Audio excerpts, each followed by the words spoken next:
You're listening to Technomics, connecting you to insights on digital transformation and the marketplace, with your hosts Robin Ituli and Jeremy Nilsson. The hosts' opinions are their own. Enjoy the show. Jeremy, did you play Oregon Trail when you were younger? Oh, big fan. Not even when I was younger. I think I have it on my on a smartphone. It's still a thing for you? Oh, yeah. The Still- high definition version. You got to Still upgrade routinely it. being captured by Osprey? I don't know about routinely, but it's definitely something that still occurs. You've advanced to the level where your stealth avoidance of the Osprey is bringing you to new levels of Absolutely that, and I can Columbia get across River a river discovery. Yeah, exactly, and I can get through a river like nobody's business. You go ahead and float that Conestoga wagon. So today we're talking about generational transitions in the workplace, and I like to lovingly call myself a part of the Oregon Trail generation. I am solidly within the millennial time frame, but I got to be on this planet early enough that I relished the experience of navigating a computer with things like Oregon Trail and HyperCard. And I don't know if anybody out there is going to remember Commander Keen, but that was a real thing. I spent a lot of time with it. Dialed up using Prodigy. Yes, now we're talking. I remember when that Apple II GS came into our house, like the whole 9 yards. I hope I'm providing a bit of nostalgia for any of our other millennial listeners who have birthdays ending in the 80s. But that's the talk, though, is that the way that we grew up when technology was coming into our homes and becoming a routine presence in our lives has radically changed the way that this generation has come into the workplace. So I guess the first question is, what millennial tendencies do you feel you have? So obviously, in the industry that I work in, being drawn to technology, being drawn to connected services and devices, that's just part of who I am. So I definitely relate with them there.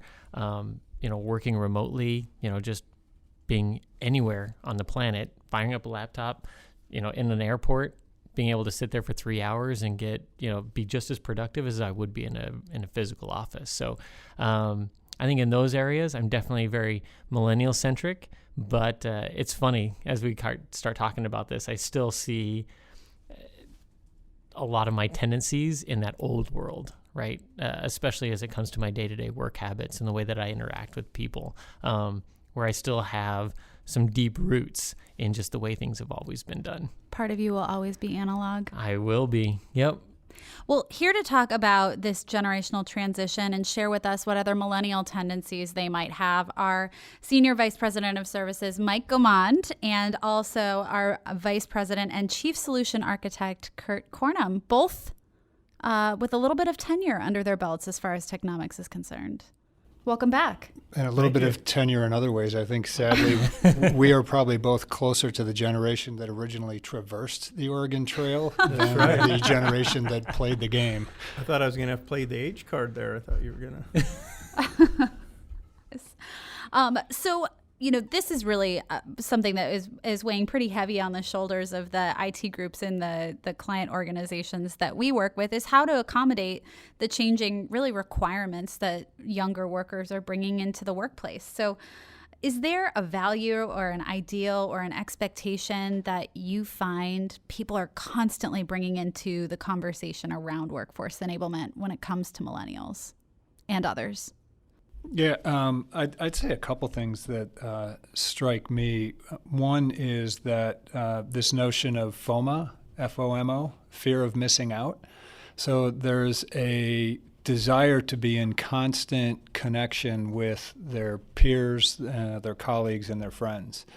And it's unlike prior generations in terms of the frequency with which they communicate, touch base, check status, again, with their friends and their peers. So I think that's something that's very, very different about this generation from prior generations. Right. I think that on the expectation side it is that expectation of always being connected and always being able to get the information that you need when you need it.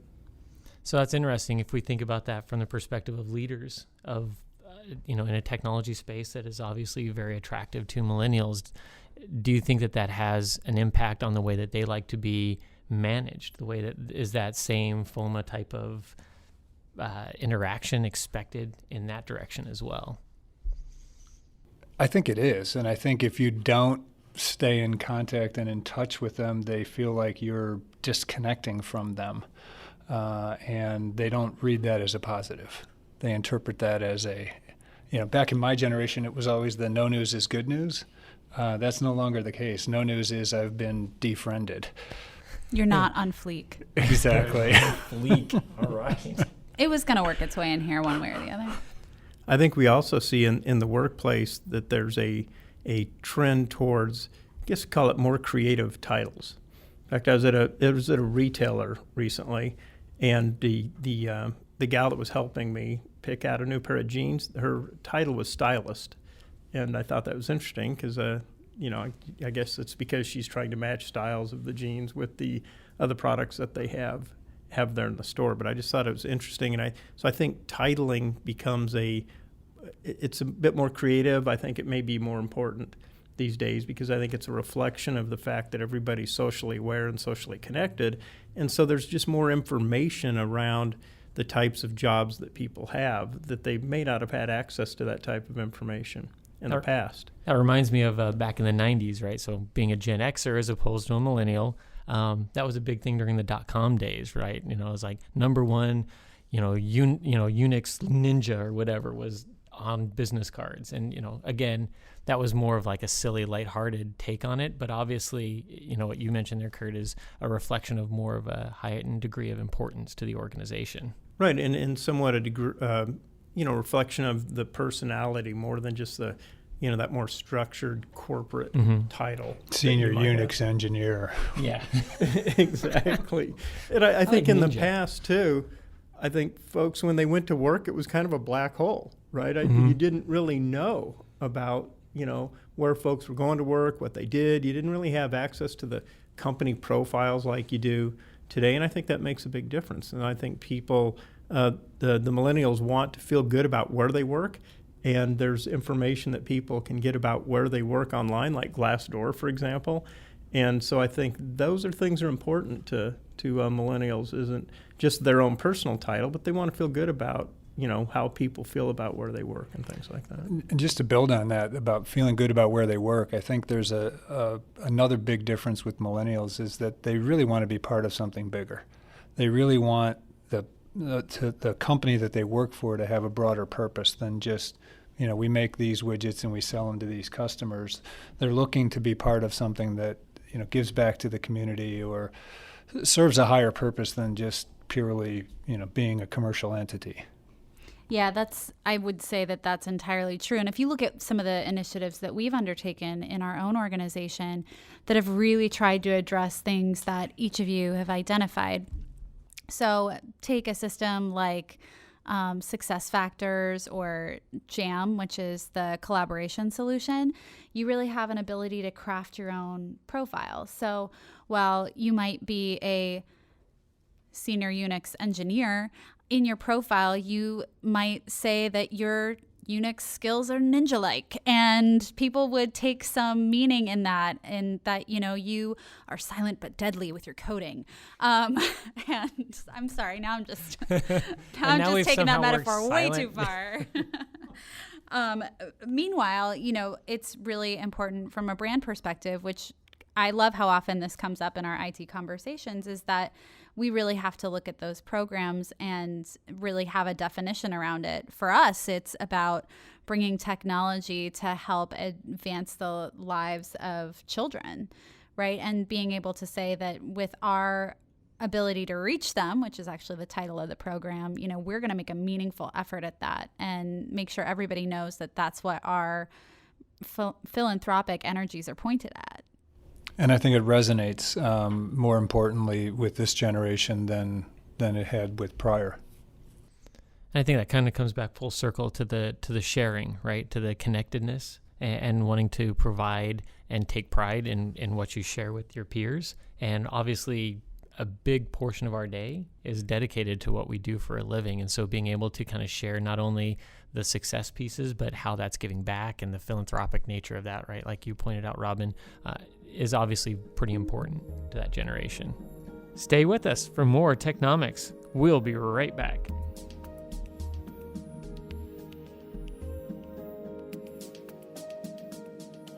We all have them, we all need them, and every business wants them. BlueMetal can take your Dynamics CRM to the next level, allowing you to understand the full life cycle and state of a customer from a lead in its infancy all the way through to product delivery and ensuring the highest possible quality of service all along the way. Your CRM system is vital to your sales process and, more importantly, your business growth. But your Dynamics CRM is more than just a sales tool. Think of how important customer insights are to your marketing teams, customer service teams, public relations, social media, and the list goes on. Let BlueMetal take your Dynamics CRM to the next level with full lifecycle customer relationship management, enabling you to attract and retain customers, define and improve sales processes, offer consistent interaction across all sales and service channels with a 360-degree view of customer interactions, ubiquitous access, and mobile platforms. And not only that, BlueMetal's connected field services allows for proactive service delivery and real-time insights as to how and when your customers are using your products, improved service levels, and you can even leverage Internet of Things-based telemetry, metrics, and predictive analytics to proactively schedule a maintenance event. To learn more, visit insight.com/BlueMetal CRM.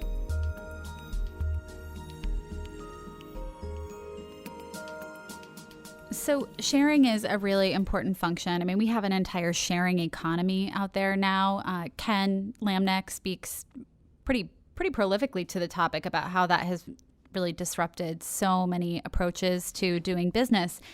And that has also disrupted the way that IT operates and thinks, because people are sharing files, people are sharing devices, people are sharing a lot of information through a lot of different portals.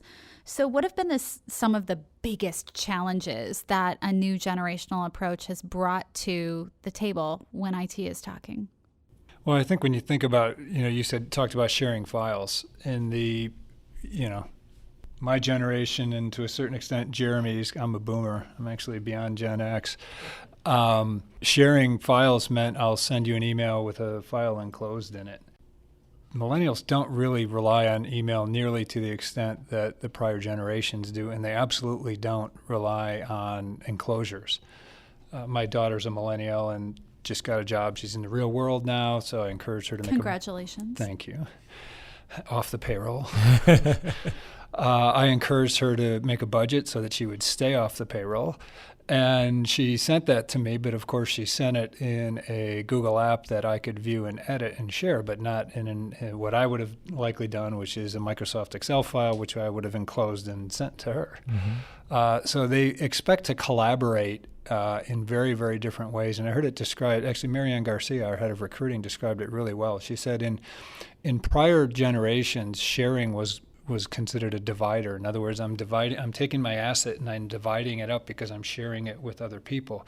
And with millennials, it's considered a multiplier. The more people I can get to contribute to this document, this concept, this idea, this theme, the better it's going to be. So it's actually a whole different outlook on the way to think about collaboration. It would be a good point to mention that the millennial generation could also be dubbed the Captain Planet generation, and this is where I can make the reference to all our powers combined. Oh, man. Wow. Yeah. I remember that cartoon. That was way too easy. Thank you for teeing me up for that. Another cartoon after my time.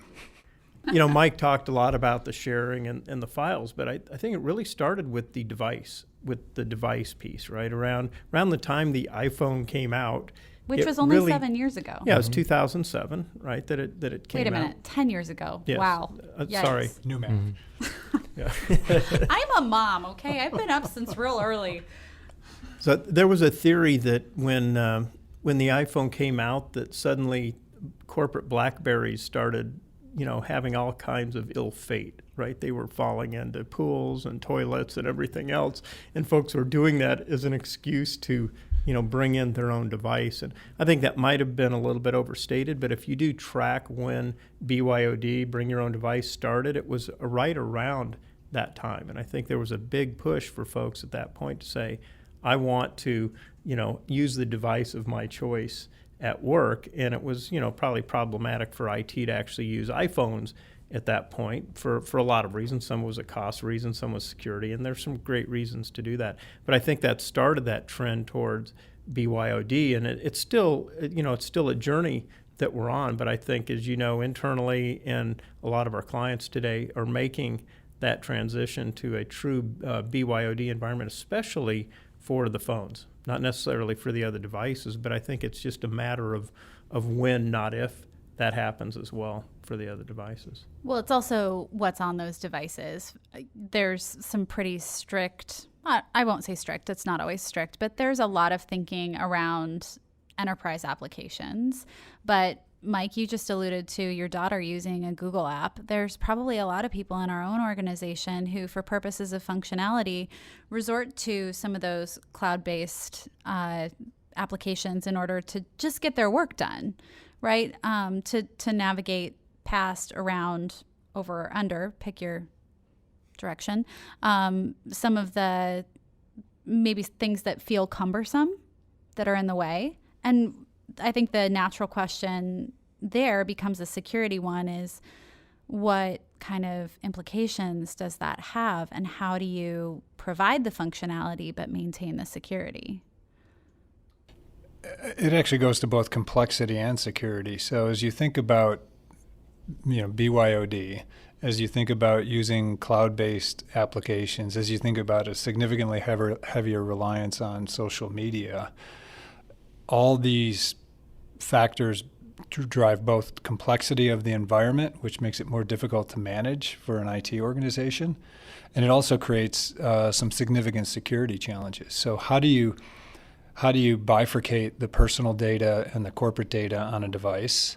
How do you secure the corporate data in a way that doesn't make the whole reason they brought their own device, which is because they love the experience on it, how do you make it secure without destroying the experience?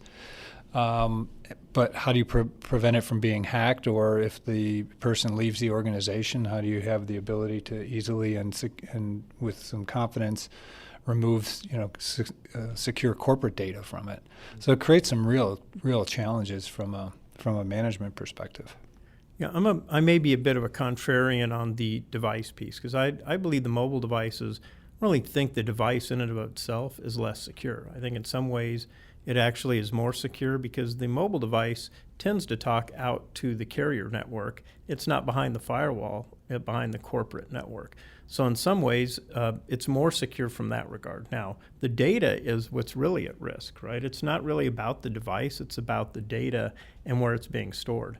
And so we see that a lot, where if you walked around here today, you would find corporate data on people's personal devices, and you'll find personal data on their corporate devices. There's just this intermingling of data across the devices today. But I think in some ways, the move to web-based technology and to mobile apps is making things more secure, because there's standards in place for encryption and things like that are changing the environment from what it used to be. Before, it was a bit of the Wild West, and I think it was really hard to control where the data is going. But if you look at most of the breaches today, they're happening through social engineering. They're happening because of people clicking on emails that they get on their corporate laptop that's sitting behind the firewall. It's not due to them sharing something through Google Apps from their iPhone. That's not really where the threats, if you look at the stats, that's not where the breaches are coming from. It's coming from the old school technology that people kind of assume is more secure, and it's not, because there's a person on the other side of the keyboard. I'm really glad you brought that up, because that's a thing that really genuinely unnerves me, especially being someone who pays close attention to social media. Is the social engineering piece is genuinely frightening. You think about, okay, I just got an IM from Jeremy, but did I really just get an IM from Jeremy? It's like a total question everything moment. And I think we had a discussion similar to this around building trust in your IT systems, the way you'd build trust in your brand, so that people know this is an official account, things are really buttoned up here, and I can know and trust that this is the the person or the organization that I'm supposed to be engaging with, let alone the platforms which we know employees are engaging all day long on, and sometimes very, very much a part of the sanctioned activity for the day, right? We want social advocates. We want people to be sharing the story. But what's getting shared back? What are in those links? Mm-hmm. And I think that is where it's a little bit frightening. I mean, most of our teammates are smart enough not to click on the link that says your rich uncle who was a prince in Lithuania just left you $1 billion. Click here or respond to the email. Most of them know that's a spoof. I didn't know I was Lithuanian. Whoa. Yeah. Hold on. I've been waiting for a check. Are you saying it's not coming? I said most of them were smart enough. Well, I thought you were going to say most of them aren't real. I thought mine was. But like you said, the one that comes from someone you know and trust and says, here's the document that you asked about, you don't really think twice. You're not suspect, and that's where the one where they've got something vicious or malicious planted inside it. And yeah. I mean, I remember going back, one of the very first types of those attacks was, do you remember the I love you virus? The JavaScript, or I can't remember if it was JavaScript or VB script that was sent through email. And it was able to replicate so quickly and pervasively just because it was coming from somebody that you knew. It had a title that seemed very authentic and something you would expect from them. And you're like, oh, and this is, again, coming back to the way that we shared data at the time, is that, sure, I'd put like a little GIF or something in an email for you to double click and open up, and it would just play like a little video or something. And I remember being in IT when that first swept through. And I remember literally just shutting down email servers to try and stop this thing from replicating. It was phenomenal. I have this vision of you just like running down a long hall with your arms outstretched, trying to hit the off switch on everything that you touch. It wasn't far off. It was actually pretty darn close. For me, that's what's a little bit unnerving about some of the things that are kind of out there that people are beginning to talk about, like blockchain technology. I mean, that's a whole theory that I won't even pretend to like be.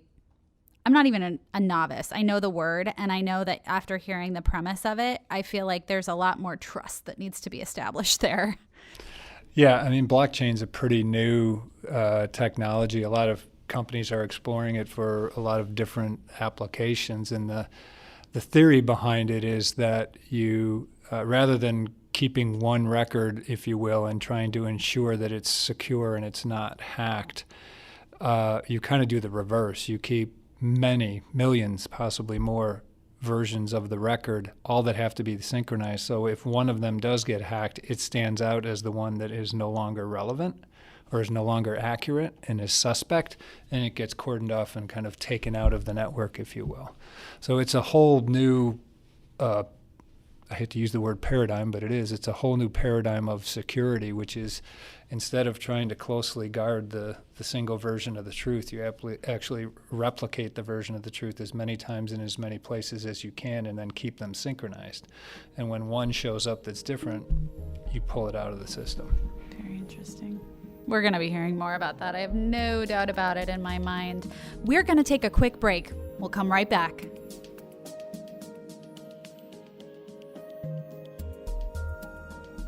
Jeremy, do you ever feel like you have a hard time figuring out what the most important technology news is on a weekly basis? Always. I never seem to know where to go. There's so much of it. So much. Fortunately for people like you, there is The Script, which is one of our newsletters that's about the news, best practices, and current trends in technology. We have scoured the web, and we've looked for only the most important things. So if, like Jeremy, you need a concise, valuable way to get the most out of the technology headlines, visit insight.com to subscribe to The Script. They're IT headlines worth repeating.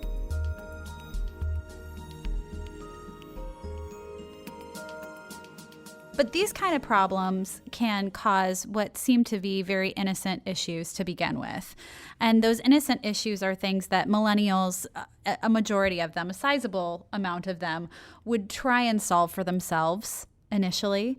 And then when they finally realize they can't figure it out on their own, 60% of them want a call back from tech support in about 10 minutes. Seconds, 10 seconds? Minutes. I'm giving it minutes. Okay.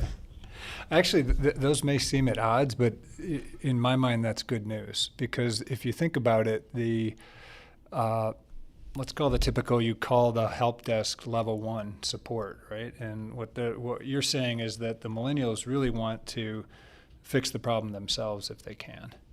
So, and we're seeing a big explosion in that, call it self-service. So instead of going to level 1, you do level 0 self-service. And we're working with clients right now to facilitate self-service by doing things like building knowledge management systems that allow you to have a place to go to solve the problem yourself without having to call the help desk. Or an interesting one, sort of an analogy to if you think of the Best Buy vending machines you see in the airport where you can buy an earphone or a mouse pad, companies are implementing those for their high volume items like I lost the pen for my Microsoft Surface, or my mouse disappeared, or rather than create a ticket for that, have a vending machine in the hallway of the company. The employee swipes their badge in the machine and they get the new pen for their Surface. It becomes self-service. So what that does, yes, that meets the needs of the millennials, but it also takes a significant workload off of that level 1 help desk, which gives you the chance to respond to those opportunities in 10 minutes because now they're working on the right opportunities instead of ordering stylus pens and mouse pads. Jeremy looked like he resembled that remark when you I brought up did. the point about the I did. stylus. It's funny. He's been wandering the hallways looking for the vending machine. Right. I've always wondered, like the first time I saw, pardon me, one of those Best Buy kiosks pop up in an airport, I'm like, who on earth is ever going to go to one of those? Until I found myself walking through an airport, realizing I left my headset behind at home, and I was desperate. Hey, there's a Best Buy kiosk. And within a matter of moments, I had a headset fresh in my hand, and off I go.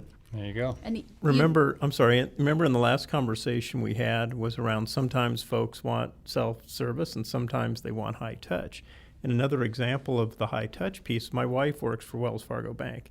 And they actually they call it IT Express. So at one of their large campus sites, you can walk in there and they have on display all the different laptops that are available to them as an employee. So they can look at the different laptops. They've created their own version of the Genius Bar right there. If you need PC support and tech support, you can get it. That's pretty cool. As a high touch type of environment. So, and you think about that, and then there's that the social interaction as well. So if you have folks in the millennial generation that some are working remote or they have flex hours, those types of things, it's a way for them to stay connected because they can come into that location, they can get their accessories, they can get upgraded software and do things like that. So pretty innovative idea that Wells Fargo has put together around that. Keeping workforce enablement well in mind and talking about the technology and retaining and attracting new employees and existing employees becomes really, really central to this conversation and is probably the point that we need to hit on as we start to wrap things up here, because at the end of the day, the decisions that companies are making are about finding the best talent, finding the benefits that keep them attracted and keep them doing their most productive and engaged work. So with that in mind, what are some of the strategies you're seeing that are really successful when it comes to talent and technology? Well, I think some of it's giving the kind of choice that Curt alluded to that, for example, Wells Fargo is doing, and having a broader array of options of current technology. You've got a generation that's grown up with iPhones and iPads and video games, and they're used to highly interactive, highly intuitive, highly visual interfaces. And if you bring them an older piece of technology that has an older generation interface on it, they're not going to react well to it. So you may not attract them, or if you do, you may not retain them. So you've got to adopt some of those newer technologies. I think you have to be less strict than historically about this, work versus personal use of the devices, and allow for the fact that, by the way, they're going to use the devices for work purposes in the evenings and on the weekends, but they're also going to use the device for personal purposes during the day. As long as it's appropriate and balanced with getting their job done, that's okay. So I think there are things both from the kind of technology and the kind of policies that you put in place that you really have to think differently about than in the past, where you could kind of lock things down. Yeah, I agree. The technology, I think, is a no-brainer. We heard of a client that they were giving their interns hand-me-downs from their other employees. So when the intern came in, they would hand them not just a laptop, but an older model of the laptop. That didn't work out for them very well in terms of retaining those interns into full employment. But I think the technology's almost gotten to the point where I think it's almost a given in terms of the level of technology when you look at touch screens and the types of video and audio and those types of things. But Mike touched on it. It really becomes a policy education piece. And so a policy we've talked about when we went out with choose your own device with CYOD was around having a light touch versus a heavy hand approach when it comes to device choice and application choice, and really to try and solve that through policy and probably more importantly through the education piece. Because what we talked about earlier of folks clicking on these different links, that's an educational piece. You will never really solve that with technology, because I may keep getting a pesky email, and finally I say, I'm just going to say unsubscribe, and it's the unsubscribe button that is the one that has the ransomware behind it. Well, and that's the eternal thing, right? That's where picnic comes from. Problem in chair, not in computer, right? You know, it is about education, and I think that you know, when it comes to technology, millennials are pre-programmed to adapt with it. All right, so let's tie this one up with a nice little bow here. So we know that millennials are pretty much pre-programmed to adapt to technology. So what is the one thing that listeners can take away from adapting their own IT strategies for any future generation? Looking particularly at 2017, that was a really long-range question. Let's reel that in a little. Well, Mike, I'll start if you want, because Mike mentioned the FOMO piece, and that's a term I believe that's coming actually for Generation Z, which is the Generation Zen, which will be hitting the workforce in the next couple of years, right? So they're right of the age that they'll be graduating from college, coming into the workforce around 2017, and there's predictions that they'll be 10% of the workforce by 2020. So now you're going to have 5 different generations all in the workforce at the same time in 3 or 4 years from now. So I don't think you can paint this with a broad brush around one generation. I think you need to look at what that technology footprint needs to be for your company to be able to engage their customers in new and exciting ways. And whatever that technology footprint needs to be, you're going to need to get the training across that entire user base. How long is your roadmap for technology? How far are you looking out? 10 years. I'm going to make it more complicated, not more simple. I apologize. But, you know, another interesting statistic, they've done surveys of Generation Z recently, and over 50% of them do not expect to ever work for a company. They expect to work on their own. Now, some of that, you may argue, is because they're really young and naive and they don't have to pay for, you know, rent and food yet, but it's dramatically different. And if you assume that that's going to carry forward, there's going to be a much larger base of this freelance gig-based economy in the future, which I think is just going to increase the demand for the interaction of the technologies, because by 2020, maybe half of your workforce is not going to be your employee base. They're going to be independents that work for you on a project base. So that goes from kind of the millennial challenges on your workforce to on steroids in some ways. Sounds like Mike just approved me working from home. I didn't quite read it that way. Well, I so appreciate your thoughts. We have a lot to look forward to, and this conversation is obviously one that's going to continue to evolve, and we'll have to keep coming back to it. Find out how many of us are still able to sit around a table together, or maybe we'll all be dialing in. Mike, Curt, thank you so much for joining us again on Technomics. Thanks, guys. Always a pleasure. Thanks, Robin and Jeremy. Thanks for listening to Technomics. If you want to find more episodes, you can download the podcast from iTunes, Google, or your favorite podcast provider. And for more stories on intelligent technology, visit insight.com.